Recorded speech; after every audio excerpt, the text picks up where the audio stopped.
Mangalore University conducted a one-day camp in University College, Hampankatta on 20th July 2009. The camp aimed at informing students about the various PG programs offered by different colleges.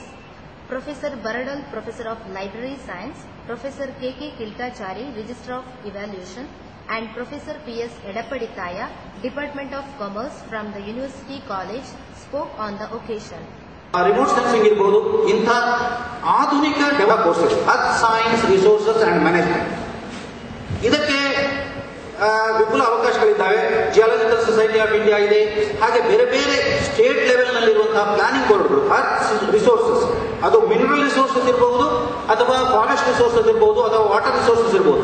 ಇವುಗಳ ಬಗ್ಗೆ ಸಮೀಕ್ಷೆ ನಡೆಸಿ ಅವುಗಳ ಬಗ್ಗೆ ಒಂದು project ಅಥವಾ ಒಂದು ಮಾಹಿತಿಯನ್ನು ಲಭ್ಯ ಮಾಡುವಂತಹ ವಿಭಾಗಗಳು ಏನೆಲ್ಲ ಇದ್ದಾವೆ. ಇಲ್ಲಿ ಈ ವಿದ್ಯಾರ್ಥಿ ನೀವು ಇನ್ನೊಬ್ಬ ಅವ್ರ ಜೊತೆಗಿದ್ರು, ಅವ್ರು ಕೇಳಿದ್ರೆ ಇಲ್ಲೇ ಕೊಡ್ತೀನಿ ಅಂತ ಹೇಳಿದ್ರು. ಯಾಕಂದ್ರೆ ನಾವು ಇಬ್ರು ಕೂಡ ಓದ್ಬೇಕಂತ ಮಾಡಿವಿ ಸರ್. ಇಬ್ರು ಕೂಡ ಯಾಕೆ ಓದ್ಬೇಕು, ಏನೋ ಅವ್ರಿಗೆ ಉತ್ತರ ಇಲ್ಲ. ಸಿಕ್ಕಿದ್ರೆ ಲೈಬ್ರರಿ ಸೈನ್ಸ್ ಇಬ್ರು ಮಾಡ್ತೇವೆ, ಇಲ್ಲಾಂದ್ರೆ ಬೇರೆ ಒಂದು ಯಾವ್ದೋ ಕೋರ್ಸ್ ಇಬ್ಬರು ಸಿಕ್ಕಿದ್ರೆ ಅದನ್ನು ಮಾಡ್ತೇವೆ. ಅದಕ್ಕೇನು ಜಸ್ಟಿಫಿಕೇಶನ್ ಇಲ್ಲವೇ ಇಲ್ಲ. ಸೊ ಉದ್ಯೋಗ ಮಾಹಿತಿ ಮಾರ್ಗದರ್ಶನ ನಿಮ್ಗೆ ಬಹಳಷ್ಟು ಇಂಪಾರ್ಟೆಂಟ್ ಇದೆ. ಅದಕ್ಕಾಗಿ ರಾಜ್ಯ ಸರ್ಕಾರದ ಸಹಯೋಗದೊಂದಿಗೆ ವಿಶ್ವವಿದ್ಯಾಲಯದ ಒಂದು ಎಂಪ್ಲಾಯ್ಮೆಂಟ್ ಎಕ್ಸ್ಚೇಂಜ್ ಆಫೀಸರ್. ಸೊ ನಮ್ದು ಎಂಪ್ಲಾಯ್ಮೆಂಟ್ ಎಕ್ಸ್ಚೇಂಜ್ ಅಲ್ಲ, ದಯವಿಟ್ಟು ಅರ್ಥ ಮಾಡ್ಕೊಂಡು. The inauguration of Kannada Sangha of St. Aloysius High School was held on 28 July at 3:30 p.m. in the AV room.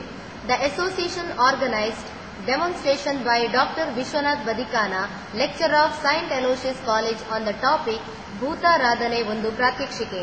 Father Melvin Pinto, headmaster, and Ramachandra Bhatt, convener of the association, were present. ಹಾಗೆ doctor Chinnappa ಗೌಡರ ಭೂತಾರಾಧನೆ ಒಂದು ಜಾನಪದೀಯ ಅಧ್ಯಯನ ಅಂತ, ಇದು ಮತ್ತೆ ಅಂತಾರಾಷ್ಟ್ರೀಯ ಮಟ್ಟದ ಒಂದು ಖ್ಯಾತಿಯ ಪುಸ್ತಕ. Very good. ನಮ್ಮ ಪ್ರೊಫೆಸರ್ಸ್ ಇಬ್ರು, ಡಾಕ್ಟರ್ B.A. ವಿವೇಕ್ ರೈ ಅವರು, ಅವರೀಗ ಮೈಸೂರು ವಿಶ್ವವಿದ್ಯಾನಿಲಯದಲ್ಲಿ ಗ್ರಂಥಗಳನ್ನು ತಂದಿದ್ದಾರೆ.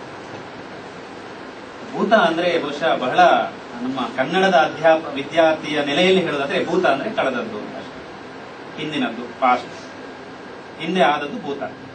ಆದರೆ ದಕ್ಷಿಣ ಕನ್ನಡದಲ್ಲಿ ಭೂತ ಎನ್ನುವುದಕ್ಕೆ ವಿಶೇಷವಾದಂತಹ ಒಂದು ಹಿಂದೆ ಕಳೆದವರ ಕುರಿತಂತೆ ನಾವು ಅವರನ್ನು ಆರಾಧನೆ ಮಾಡುವ ಭೂತಾರಾಧನೆ.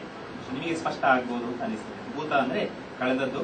ಭೂತಾರಾಧನೆಯಾಗಿ ನಾಗರಾಧನೆಯೂ ಸಹ ಇದೆ. ನಾಗಮಂಡಲ ಈ ತರದ ಆರಾಧನೆ ಮಾಡ್ತಾರೆ. ಯಕ್ಷಗಾನ, ಬಹುಶಃ ಯಕ್ಷಗಾನ ಎನ್ನುವಂಥದ್ದು ಇದು.